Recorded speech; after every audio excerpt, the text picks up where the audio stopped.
ഇന്നലെ PV അൻവറിനെ കാലുവെട്ടും ചാലിയാറിൽ എറിയും എന്നൊക്കെ പറഞ്ഞ നേതാവ് അന്ന് അൻവറിന് വേണ്ടി വാദിച്ച ആളായിരുന്നു. ആളെ പേരൊന്നും ഞാൻ പറയുന്നില്ല, നിങ്ങളൊക്കെ കണ്ടിട്ടുണ്ടാവുമായിരിക്കും. ഈ സഖാവിൻ്റെ ഒപ്പം നിന്ന് നിലമ്പൂർ മുനിസിപ്പാലിറ്റി പിടിച്ചെടുക്കാൻ അങ്ങനെ ഉള്ള ഇത് ചെയ്തിട്ട് നന്ദികേട് കാണിക്കുക എന്ന് പറയുമ്പോൾ അതിനൊരു മര്യാദയില്ല കൂട്ടരെ. ഞാൻ മറ്റു വിഷയത്തിലേക്ക് തന്നെ വരാം. എങ്ങനെ PV അൻവർ സ്ഥാനാർത്ഥിയായി വന്നു എന്നുള്ളതിനെ സംബന്ധിച്ച് സഖാവ് വിജയരാഘവനും ജില്ലാ സെക്രട്ടേറിയറ്റ് മെമ്പർമാരും അടങ്ങുന്ന ആ യോഗത്തിൽ വെച്ച് തീരുമാനമായില്ല. ആരാണോ നിലമ്പൂർ നിയോജക മണ്ഡലത്തിൽ ഇടതുപക്ഷ ജനാധിപത്യ മുന്നണിയുടെ സ്ഥാനാർത്ഥി എന്നുള്ള കാര്യത്തിൽ തീരുമാനമെടുക്കാൻ കഴിഞ്ഞില്ല. ആ തീരുമാനമെടുക്കാൻ കഴിയാത്തതിൻ്റെ ഭാഗമായി ഈ യോഗം 2 ദിവസം കഴിഞ്ഞ് മലപ്പുറം പാർട്ടി ഓഫീസിലേക്ക് വിളിക്കുക. മലപ്പുറം പാർട്ടി ഓഫീസിലേക്ക് വിളിക്കുകയാണ് ഈ 23 അംഗങ്ങൾ അടങ്ങുന്ന തെരഞ്ഞെടുപ്പ് കമ്മിറ്റി.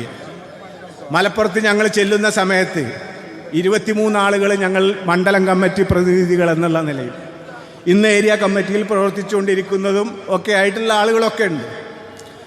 മലപ്പുറത്ത് പാർട്ടി ഓഫീസിലാണ് യോഗം വെച്ചിട്ടുള്ളത്, ജില്ലാ കമ്മിറ്റി ഓഫീസിൽ. ആ ജില്ലാ കമ്മിറ്റി ഓഫീസിൽ യോഗത്തിന് ചെല്ലുന്ന സമയത്ത് ഇപ്പുറത്ത് ഞങ്ങൾ 23 ആൾക്കാർ, അപ്പുറത്ത് 40ഓളം ആളുകൾ. ആരാണെന്നറിയോ നിങ്ങൾക്ക്? പാർട്ടിയുടെ എല്ലാ സംസ്ഥാന സെക്രട്ടേറിയറ്റ് മെമ്പർമാരും, സഖാവ് TK ഹംസ, പാലോളി, കോടിയേരി ഉൾപ്പെടെ 10-40ഓളം വരുന്ന CPM-ൻ്റെ സംസ്ഥാനതല നേതാക്കൾ. യോഗത്തിൻ്റെ മറ്റ് പ്രാഥമിക കടമകൾ അതിലേക്കൊന്നുമില്ല. സ്വാഗതം പറയുക, അധ്യക്ഷന, അതൊന്നുമില്ല. സഖാവ് കോടിയേരി എന്ന പാർട്ടിയുടെ സംസ്ഥാന കമ്മിറ്റി സെക്രട്ടറിയാണ്. ഈ 23 ആളെ അഭിസംബോധന ചെയ്തുകൊണ്ട് കോടിയേരി എണീറ്റ് നിന്ന് നിലമ്പൂരിലെ സ്ഥാനാർത്ഥി പാർട്ടി തീരുമാനിച്ചിട്ടുള്ളത് PV അൻവറിനെ ആണ് എന്ന് അവിടുന്ന് പ്രഖ്യാപിക്കുക. ആർക്കും അഭിപ്രായ വ്യത്യാസമില്ല, മറുപടി പറയാൻ കഴിയില്ല. ഇപ്പുറത്ത് 23 ആൾ, അപ്പുറത്ത് 40 സംസ്ഥാന സെക്രട്ടേറിയറ്റും ജില്ലാ സെക്രട്ടേറിയറ്റും അംഗങ്ങൾ നിരന്നു നിൽക്കുന്ന സമയത്ത് ഒരാളും അഭിപ്രായം മാറ്റി പറഞ്ഞില്ല. നിലമ്പൂർ നിയോജക മണ്ഡലം കമ്മിറ്റിയിൽ നടന്ന യോഗത്തിൽ നടന്ന അഭിപ്രായ വ്യത്യാസമൊന്നും അവിടെ ആർക്കും പറയാൻ കഴിയാത്ത തരത്തിൽ ഞാനിത് പറഞ്ഞുകൊണ്ടുവരുന്നത് CPM-ൻ്റെ സംഘടനാ സംവിധാനം തരത്തിൽ നമ്മുടെ സ്ഥാനാർത്ഥികളെ തീരുമാനിക്കുന്നതിന് താഴെത്തട്ടിലെ സഖാക്കളുടെ അഭിപ്രായം പരിഗണിക്കുക എന്നുള്ള നിലയിലല്ല അൻവർ സ്ഥാനാർത്ഥിയായിട്ട് വന്നിട്ടുള്ളത്. ഈ അൻവറിനെ പാർട്ടിയുടെ നേതാക്കളാണ് കണ്ടെത്തിയിട്ടുള്ളത്.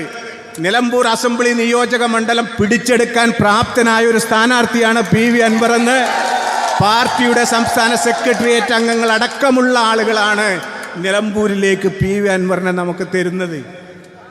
ആ PV അൻവറിനെ വെട്ടിക്കൊല്ലും, അല്ലെങ്കിൽ PV അൻവറിൻ്റെ കാല് വെട്ടും എന്ന് ആ നേതാക്കൾ പറഞ്ഞാൽ അത് ബോധ്യപ്പെടുമോ സുഹൃത്തുക്കളെ, സഖാക്കളെ? ഇപ്പം നമുക്കത് ബോധ്യപ്പെടുമോ?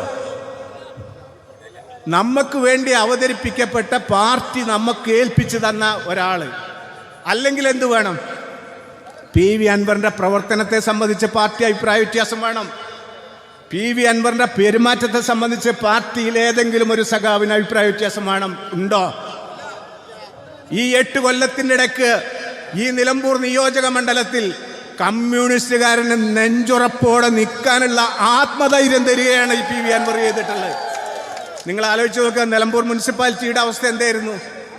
നിലമ്പൂർ മുനിസിപ്പാലിറ്റി നിലമ്പൂർ പഞ്ചായത്തായിരുന്ന കാലത്ത് സഖാവ് വേലുക്കുട്ടി പ്രസിഡന്റ് ആയത് കഴിഞ്ഞാൽ നിലമ്പൂരിലെ CPM-ൻ്റെ പ്രാതിനിധ്യം എന്തായിരുന്നു?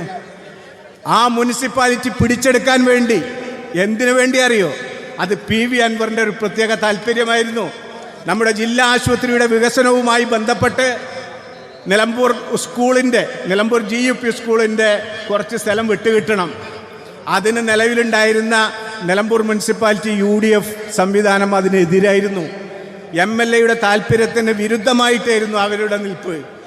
അത് പരിഹരിക്കുന്നതിന് വേണ്ടി നിലമ്പൂർ മുനിസിപ്പാലിറ്റി പിടിച്ചെടുത്തേ അടങ്ങുകയുള്ളൂ എന്നുള്ള നിലയിൽ ഒരു സാധാ പാർട്ടി മെമ്പറുടെ പ്രവർത്തനം നിങ്ങൾ ആലോചിച്ച് നോക്കിയാൽ, ഒരു 10-18,000 വീടുകളുണ്ടാവുമല്ലോ നിലമ്പൂർ മുനിസിപ്പാലിറ്റിയിൽ.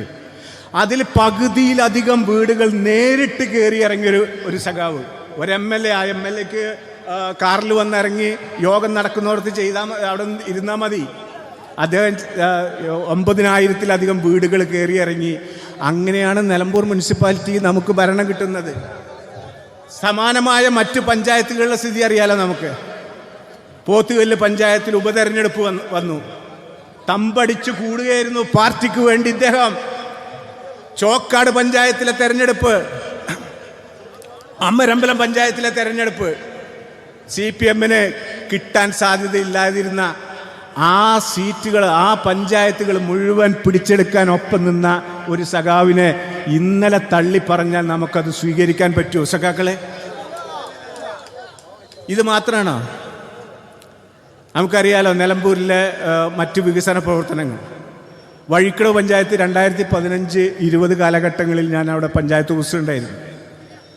നിർലോഭമായ സഹകരണം വഴിക്കടവ് പഞ്ചായത്ത് നേടിയിട്ടില്ലാത്ത, കഴിഞ്ഞ കാലഘട്ടങ്ങളിൽ ഒരു 60 കൊല്ലത്തിന് ഉള്ളിൽ നേടാൻ കഴിയാത്ത വികസന പ്രവർത്തനങ്ങൾ 5 കൊല്ലം കൊണ്ട് PV അൻവർ അവിടെ ഉണ്ടാക്കി തന്നിട്ടുണ്ട്.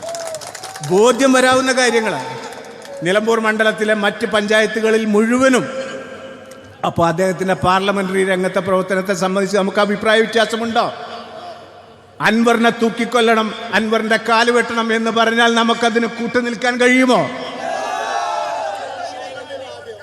അപ്പോൾ ഞാൻ പറഞ്ഞുകൊണ്ടുവരുന്നത്, നമുക്കറിയാം PV അൻവറിനെ എതിരെ നിൽക്കണമെന്നുണ്ടെങ്കിൽ, അല്ലെങ്കിൽ പാർട്ടി സഖാക്കൾക്ക് അത് ബോധ്യപ്പെടുത്തണമെന്നുണ്ടെങ്കിൽ നേതാക്കൾക്ക് അത് വിശദീകരിക്കാൻ വേണ്ടി കഴിയണം.